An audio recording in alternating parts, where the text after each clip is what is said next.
পোনপ্ৰথমে অসমীয়া হিয়াৰ আমঠু জুবিন গাৰ্গ ডাঙৰীয়ালৈ একাঁজলি শ্ৰদ্ধাঞ্জলি জ্ঞাপন কৰা হ'ল আৰু এই শ্ৰদ্ধাঞ্জলি জ্ঞাপন কৰিছে অভ্যৰ্থনা সমিতিৰ সম্পাদক শ্ৰীযুত দম্বুধৰ বৰুৱা ডাঙৰীয়াই আৰু লগতে জেৰাই সন্তান তথা অসম সন্তান আন্তঃৰাষ্ট্ৰীয় ফুটবলাৰ স্বৰ্গীয় বাবুল ফুকন ডাঙৰীয়াৰ প্ৰতিমূৰ্তিত মালাৰ্পণ কৰা হ'ল।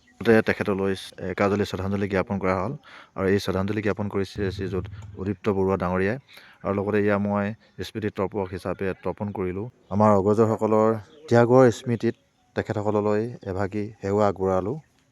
নমস্কাৰ বন্ধুসকল, অষ্টম বাৰ্ষিক জাৰাই কাপ ফুটবল প্ৰতিযোগিতাৰ 2025 বৰ্ষৰ আজি প্ৰথম দিনা কাৰ্যসূচীৰ কিছু স্মৃতি আপোনালোকক দেখাবলৈ চেষ্টা কৰিছোঁ। পোনপ্ৰথমে আমি আজি ইয়াত কাৰ্যসূচী হিচাপে পতাকা উত্তোলন কৰা হ'ল আৰু পতাকা উত্তোলনৰ পাছতে জুবিন গাৰ্গ ডাঙৰীয়ালৈ শ্ৰদ্ধাঞ্জলি জ্ঞাপন কৰিলোঁ। শ্ৰদ্ধাঞ্জলি জ্ঞাপন কৰাৰ পাছতে আন্তঃৰাষ্ট্ৰীয় ফুটবলাৰ স্বৰ্গীয় বাবুল ফুকন ডাঙৰীয়ালৈ শ্ৰদ্ধাঞ্জলি জ্ঞাপন হ'ল আৰু স্মৃতি তৰ্পণ কৰা হ'ল। আৰু আজি জাৰাই কাপ 2025 বৰ্ষৰ মূল কাৰ্যসূচী যি খেলখনি উদ্বোধনী অনুষ্ঠানৰ উদ্বোধক হিচাপে সদৌ মত যুৱ ছাত্ৰ সন্মিলনৰ সাধাৰণ সম্পাদক শ্ৰীযুত সৌৰভ গোহাঁই ডাঙৰীয়াই উদ্বোধনী বক্তৃতা প্ৰদান কৰে।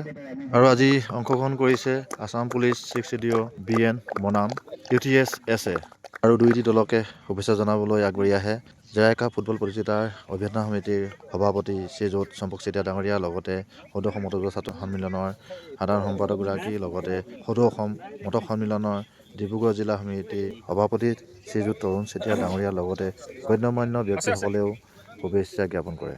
আৰু খেলখনি সভা আৰম্ভণি কৰে অৱসৰপ্ৰাপ্ত জ্যেষ্ঠ নাগৰিক শ্ৰীযুত দুৰ্গা উজী ডাঙৰীয়াই। শুভেচ্ছা জ্ঞাপন কৰিছোঁ। আজি মই গৌৰৱান্বিত, আনন্দিত আৰু এই গৌৰৱৰ দিনটোত আজি আমাৰ গাঁওখনৰ মাজলৈ যিসকল খেলুৱৈ। ইয়াৰ পিছতে কাজিখোৱা জাতীয় বিদ্যালয়ৰ অনাৰ তথা অধ্যক্ষ শ্ৰীযুত প্ৰদীপ গোহাঁই ডাঙৰীয়া, লগতে সদৌ অসম মত যুৱ ছাত্ৰ সন্মিলনৰ সাধাৰণ সম্পাদকগৰাকীয়েও বলটো কিক কৰি খেলুৱৈসকলৰ সন্মুখলৈ আগুৱাই দিয়ে।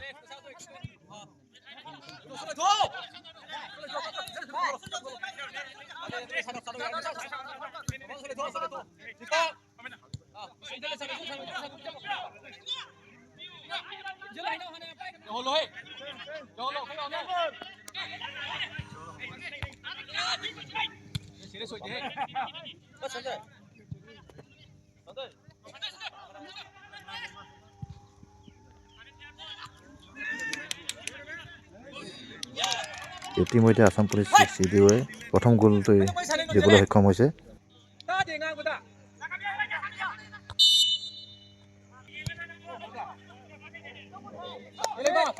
যিহেতু 90 মিনিট খেল হৈছিল আৰু 90 মিনিট খেলখন সম্পূৰ্ণ ভিডিঅ' প্ৰস্তুত কৰাটো অসম্ভৱ, সেয়ে আপোনালোকক ৰিজাল্টটো দিবলৈ চেষ্টা কৰিছোঁ। প্ৰথমটো গ'ল আছাম পুলিচ 6 CDOয়ে দিছিল যদিও অৱশেষত UTS SA 2-1 গ'লত খেলখনি অগ্ৰগতি লাভ কৰিবলৈ সক্ষম হয়। অহাকালি তথা 22 তাৰিখে দিনৰ 1:30 বজাৰ পৰা পুনৰ দ্বিতীয়খন খেল আৰম্ভ কৰা হ'ব মটক স্পৰ্টছ ক্লাব বনাম নামৰূপ FC। তেনেহ'লে কাইলৈ পুনৰ লগ পোৱাৰ প্ৰতিশ্ৰুতিৰে জয় জোহাৰ।